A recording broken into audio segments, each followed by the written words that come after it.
Nestled in the Himalayas, Bhutan is known for its stunning landscapes and spiritual traditions.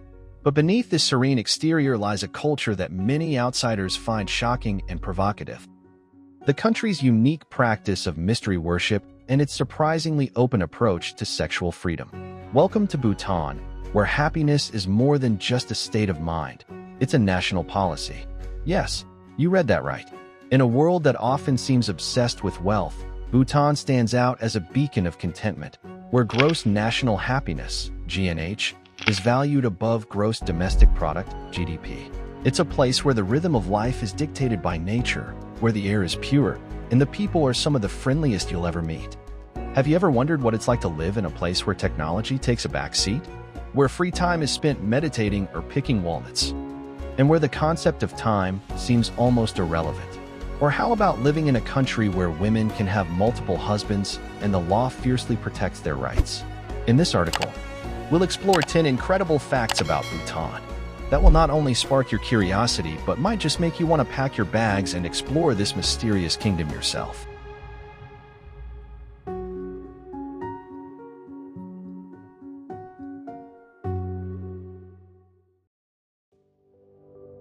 Bhutan's unique marriage practices. Let's talk about marriage in Bhutan. In some regions of this fascinating country, traditional relationships differ greatly from the conventional norms seen in many other parts of the world.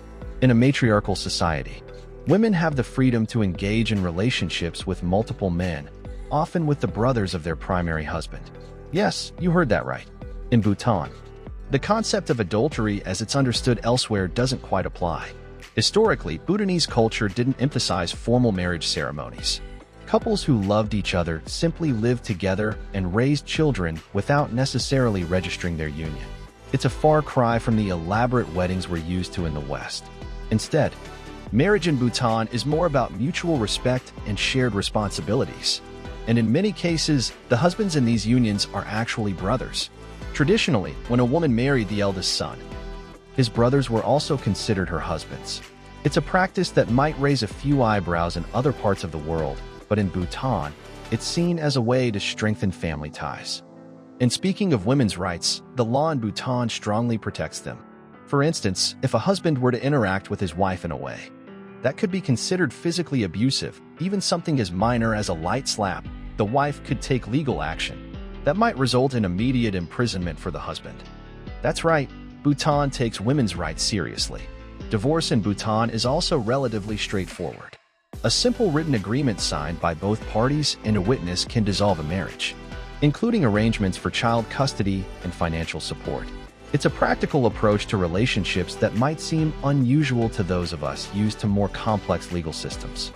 But despite Bhutan's shift toward monogamy in recent years, some rural areas still adhere to these traditional marital practices. It's a unique blend of tradition and protection that contributes to Bhutan's reputation as one of the happiest countries in the world. After all, in a society where women are respected and relationships are based on mutual consent, it's no wonder that happiness flourishes. So, what do you think? Could you imagine living in a society where women hold the power in relationships, and where marriage is more about love and respect than legal contracts? It's certainly food for thought.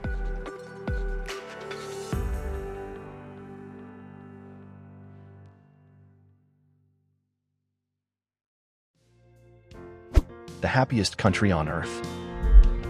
Let's start with what Bhutan is best known for: happiness.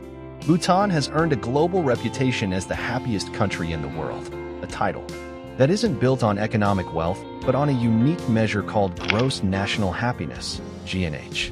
Unlike most countries, which gauge progress through GDP, Bhutan measures success through the happiness and well-being of its people.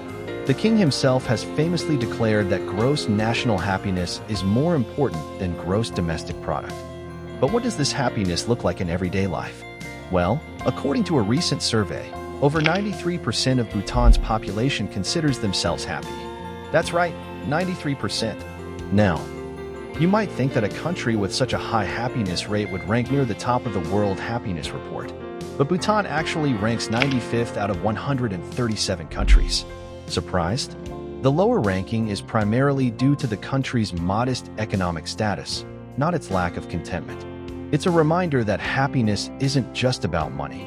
It's about finding joy in the simple things. In Bhutan, free time is cherished. People engage in simple pleasures like drinking tea, meditating, chanting, or gathering vegetables. It's a lifestyle that many in the fast-paced, technology-driven world might find hard to imagine. Picture this. Instead of binge-watching the latest series on Netflix, you spend your evening watching the sunset, sipping on a warm cup of butter tea, and reflecting on the day. Sounds peaceful, doesn't it? And while we're on the subject of peace, it's worth mentioning that Bhutanese people live by the rhythm of nature. They go to bed and rise with the sun, unlike many of us who stay up late into the night, glued to our screens. Technology, it seems, takes a back seat in Bhutan. The internet, television, and smartphones are far from essential. And even the latest gadgets like an iPhone 16 Pro Max would likely fail to stir much excitement among the locals. It's a refreshing change in a world that's increasingly obsessed with the latest tech. But perhaps what's most fascinating is the way Bhutanese homes are built. Houses are constructed freely, often without locks, using natural materials like rocks from the mountains, walnut wood from the forest, and white clay from the streams. The only item villagers purchase is corrugated iron. Even car ownership is approached with a relaxed attitude. Villagers park their vehicles wherever they please, as theft is virtually unheard of. And here's a fun fact. Bhutan is remarkable for its lack of beggars or homeless individuals. If someone lacks a home, they can simply knock on the king's door for help. The king provides land so they can build a house and cultivate their own food. It's a society where community and compassion come before personal gain, and where crime rates are astonishingly low.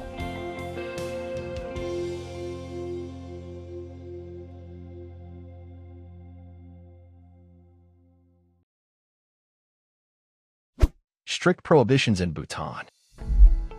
Bhutan is a country with some fascinating rules that might surprise even the most seasoned traveler. If you're looking for peace and tranquility, Bhutan might just be your paradise. But before you pack your bags, there are a few things you should know.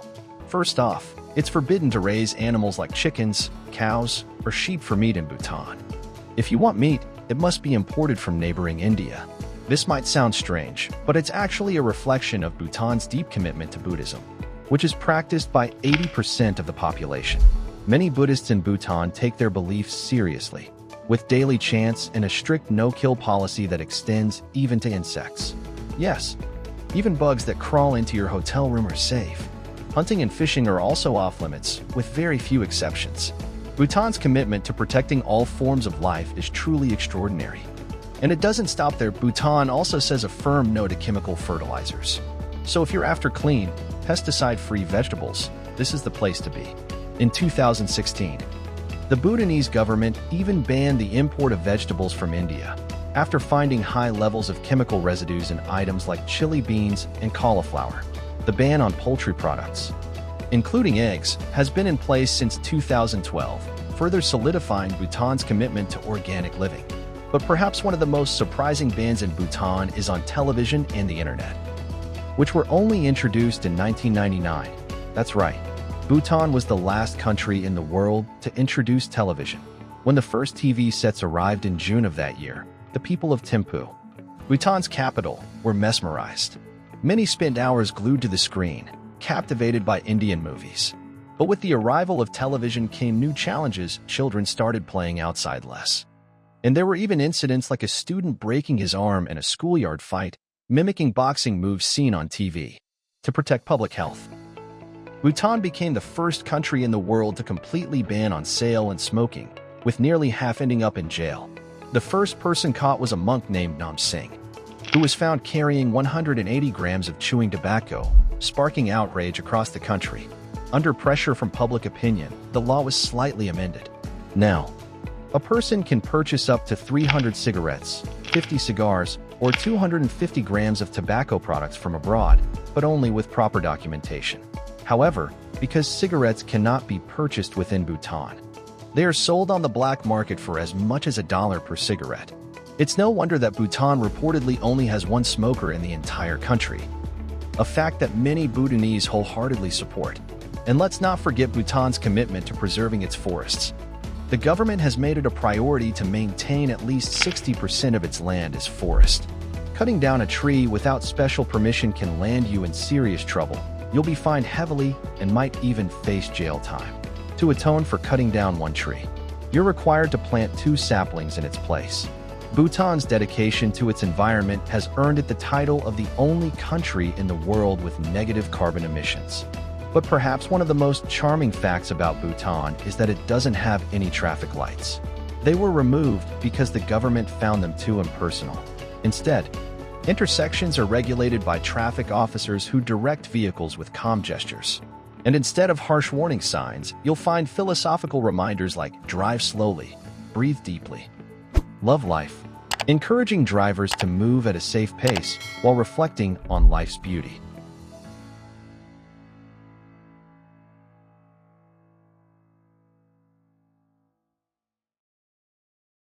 The unique cuisine of Bhutan. Now, let's dive into something that's bound to tantalize your taste buds: Bhutanese cuisine. If you thought you knew spicy food, think again. In Bhutan, chili isn't just a seasoning, it's a vegetable. Whether it's dried, fresh, green, red, or mixed with cheese, chili peppers are everywhere, making Bhutanese cuisine spicier than most Western dishes but less greasy than the food of neighboring China and India. One of the most popular dishes in Bhutan is immersing, a spicy concoction of chili peppers and cheese. This dish is eaten at almost every meal and is so beloved that it's often referred to as the national dish of Bhutan.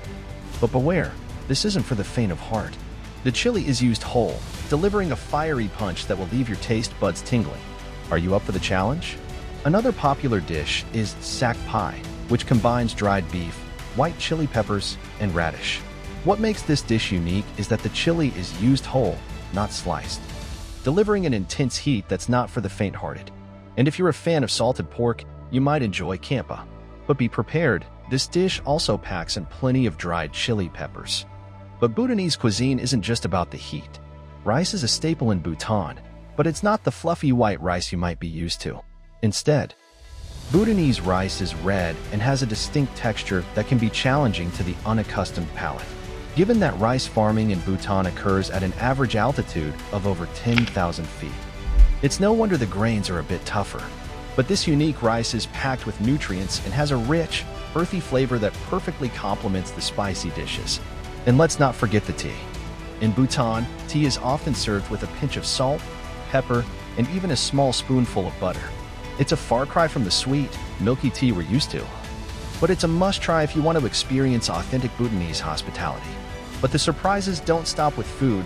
Each adult in Bhutan consumes nearly 9 liters of alcohol per year, well above the global average of just over 6 liters. With more than 5,400 bars scattered throughout the country, Bhutanese people know how to enjoy a drink. However, on Tuesdays, known as Dry Day, the government prohibits the sale of alcohol, giving the nation a brief pause in its spirited consumption.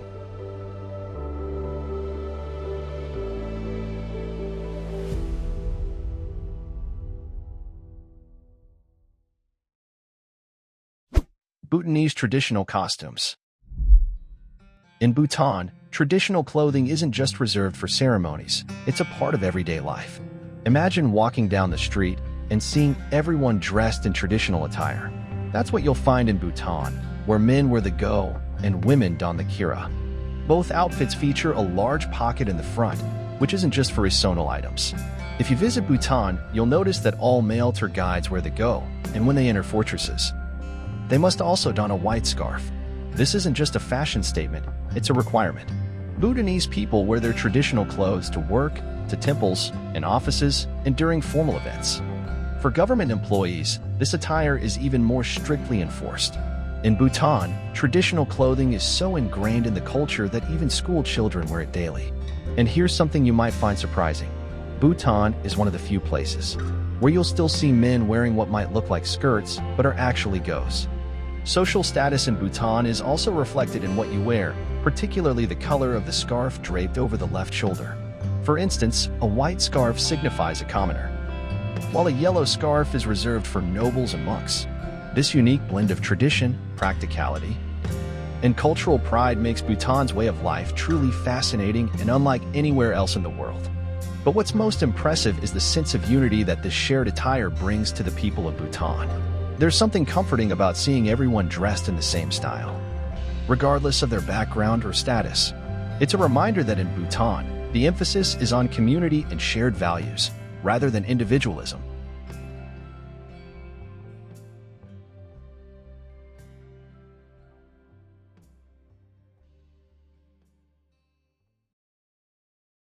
Living conditions and economy in Bhutan.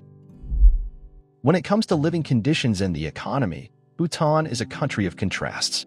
On one hand, the average annual income for a Bhutanese person is just around $1,400, which is about one-third of what the average person earns in Vietnam. The unemployment rate among Bhutanese youth hovers close to 30%, and around 1 in every 8 people lives below the poverty line. It's a modest economy by any standards. But don't let that fool you. Bhutanese people are far from unhappy. In Bhutan, the lifestyle doesn't revolve around the constant grind of work. Instead, people work only enough to meet their basic needs and make occasional trips to the local market. It's a far cry from the hustle and bustle of city life that many of us are used to. In Bhutan, life moves at a slower pace, and there's a strong emphasis on community, family, and spiritual growth. And speaking of spiritual growth, did you know that half of the male population in Bhutan are monks residing in monasteries? That's right, monastic life plays a central role in Bhutanese society. The daily routines of these monks involve tasks like cleaning, praying, and pouring holy water for both local devotees and international visitors.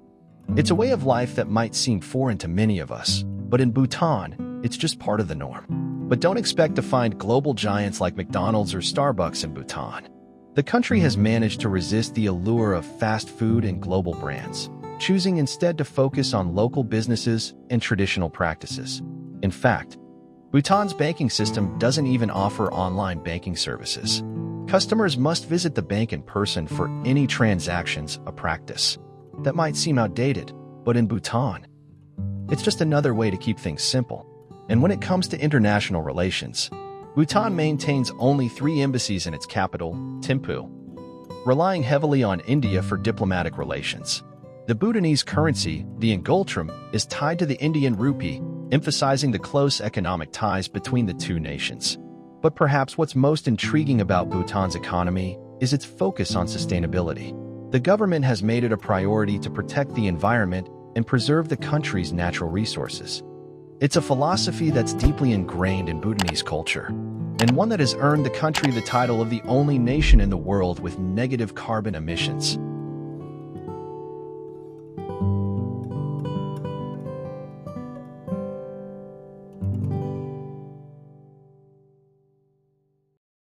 The cultural significance of phallus worship.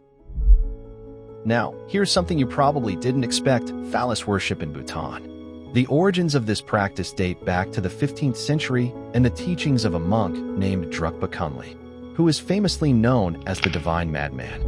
Drukpa Kunli was anything but conventional. His teachings often used humor and symbolism to challenge the strict religious norms of his time. And one of the most enduring symbols of his teachings is the phallus.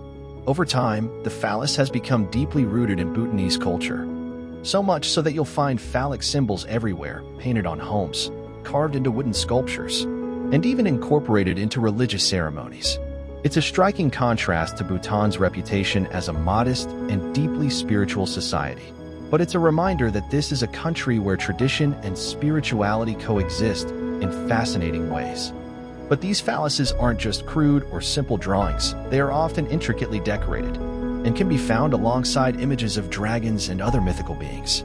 These symbols are believed to protect against evil spirits, bring good luck, and promote fertility. For tourists, this widespread acceptance of phallus worship offers a unique and surprising window into Bhutanese culture.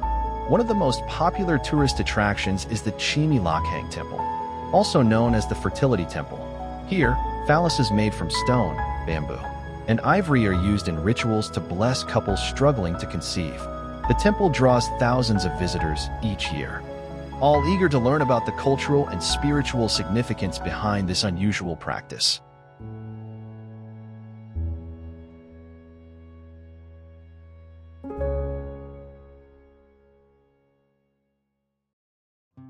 The land of festivals. Bhutan is a country where festivals are more than just celebrations, they're a way of life. The vibrant colors, the rhythmic dances, and the spiritual rituals all come together to create an experience that's unlike anything you'll find elsewhere. During a wedding in Bhutan, monks chant ancient mantras, forging a deep spiritual bond between the couple. But that's just the beginning. There's also a ritual known as the forest ceremony, where beer is offered to the gods. Once the sacred rituals are complete, the newlyweds share the remaining beer with their guests, marking the official start of their married life. But the most popular festival in Bhutan is the Tsechu Festival, a series of annual religious Bhutanese festivals held in various monasteries, dzongs, and temples throughout Bhutan. The Tsechu Festival is known for its cham dances, which are performed by monks clad in colorful costumes and masks. These dances tell stories of morality and life, serving as a moving form of meditation for both the dancers and the audience. And then there's the Jomolhari Mountain Festival, which celebrates the natural and cultural richness of the communities living in the area surrounding Mount Jomolhari. At the stroke of midnight, a group of male dancers emerges wearing nothing but masks and loincloths. They perform a traditional dance believed to ward off evil spirits. And the whole festival is a celebration of the sacred mountain and its divine protector, Jomo. But Bhutanese festivals aren't just about spiritual rituals. They're also about fun, food, and community. Archery, the national sport of Bhutan, is a central feature of many festivals. But this isn't your standard Olympic archery. In Bhutan, two teams face off, shooting arrows toward each other's targets while the atmosphere is alive with food, drink, singing, and dancing. The wives and fans of the archers have a playful role too. They try to distract the opposing team by teasing them, often with a beer in hand. And let's not forget the Losar Festival, which marks the Bhutanese New Year. During this festival, a special tray of dough balls with hidden fillings predicts your fortune for the year. If you find a chili, you're in for a talkative year. If it's something white like salt or rice, it signifies kindness. But if you come across black coal, it's a sign your heart might need some healing.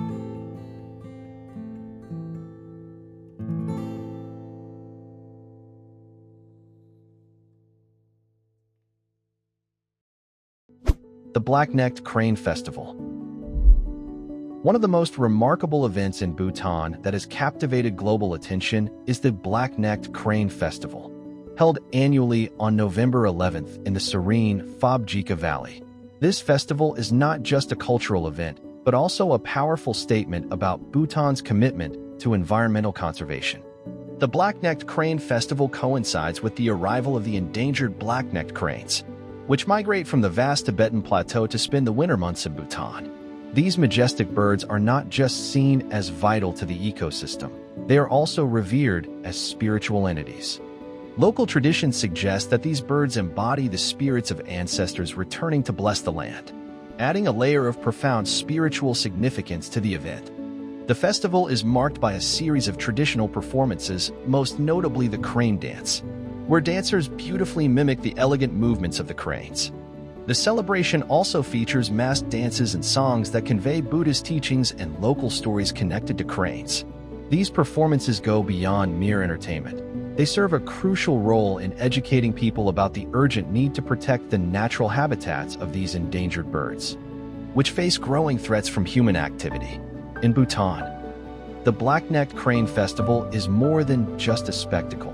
It is a powerful statement about the nation's commitment to preserving both its cultural heritage and the environment. It's a lesson the rest of the world could learn from, a reminder that our actions have a profound impact on the world around us, and that we have a responsibility to protect the natural world.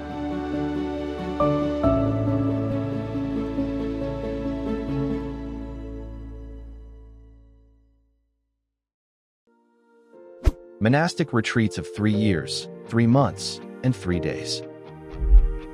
In the mystical kingdom of Bhutan, there's a spiritual practice so intense and unique that it has captured the fascination of the entire world, dedicating not just days or months, but a full 3 years, 3 months, and 3 days to a monastic retreat known as Lamchas in Bhutanese Buddhism. This extraordinary commitment involves deep meditation, rigorous spiritual study, and complete isolation from the outside world.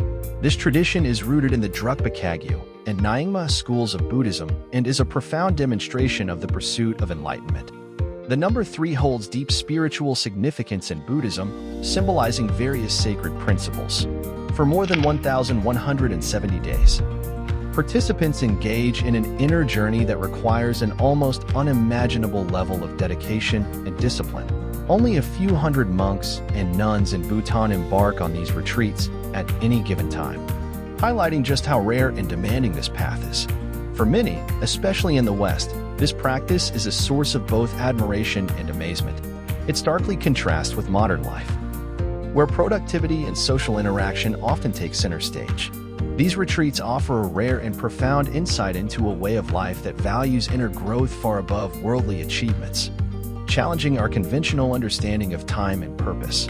It's a commitment that few of us could make, but in Bhutan, it's seen as one of the most noble and fulfilling paths one can take. It's a reminder that sometimes the most profound journeys are the ones we take within ourselves.